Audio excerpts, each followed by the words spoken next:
Sa gitna ng pandemya, buhay na buhay pa rin ang sining sa Pampanga. Patunay dito ang isasagawang dance recital sa October 29 na pinamagatang Kalinangang Kapampangan, handog ng Sinukuan Kapampangan, Cultural Center of the Philippines at Angeles City Government.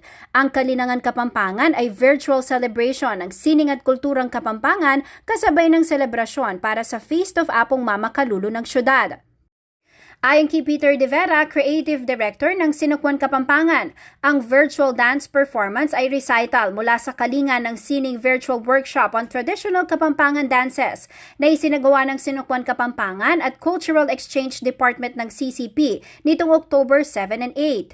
Parang culmination ng workshop, yung mga pinag-aralan na mga sayaw na na-research namin. Actually, mga research work ko ito in 1985 pa.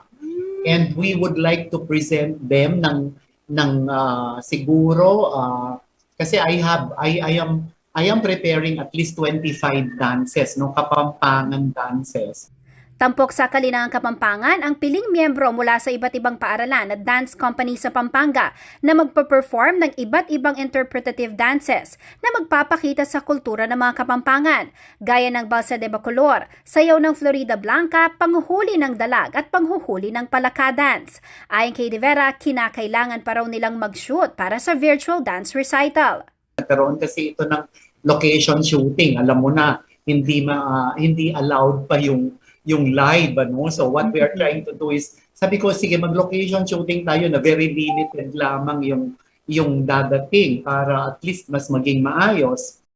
Para makilala ang Kapampangan Arts and Culture, magpe-present sila ng virtual performances na maaaring gamitin sa pagsasaliksik hindi lamang ng mga Pilipino kundi ng buong mundo. Dagdag pa ni De Vera, malaki ang papel ng sining tulad ng sayaw sa pagpapalaganap ng kulturang Kapampangan.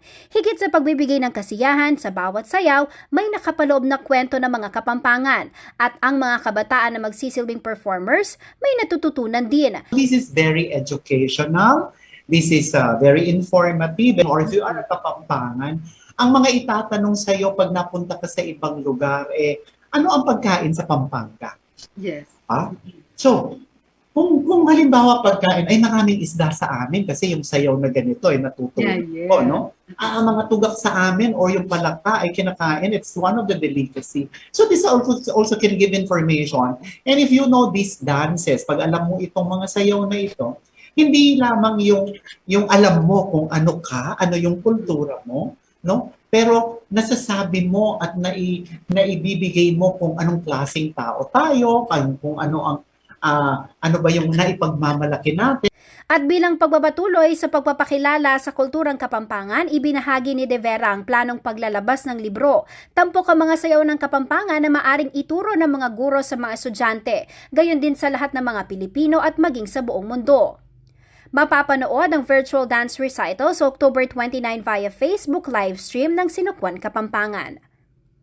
And we will continue working on culture and the arts because this will not only give us identity, no? Hindi lang ito magbibigay ng identity sa atin, pero ito ang magsasabi na kung gaano kaganda, ka-colorful, at kasaya ang buhay natin noon, okay? Maaaring mahirap ngayon, pero palagi tayong tumatanaw ng magandang bukas. Jennifer Salega, CLTV News.